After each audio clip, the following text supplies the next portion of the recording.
Một bữa nữa trọt đào hột nên rồi chạy ngó khỉnh không muốn một bữa nữa nè. Đó à. Nên rồi chạy hỏi.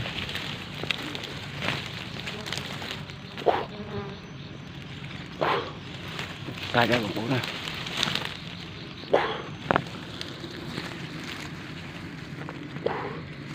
Nên rồi chạy ngó hóm trọt.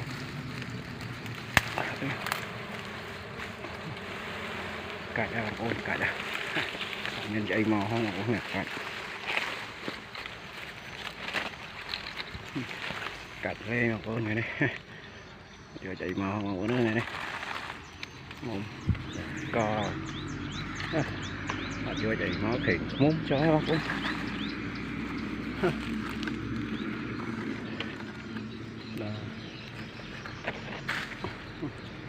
Bỏ cháu nó không ốt chứ.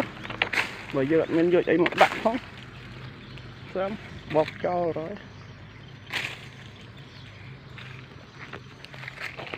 Mình đua được ấy thôi. Riêng thọt không một miền mơ ở đó đừng đua không thứ ấy bọc cháu miền mới rồi nè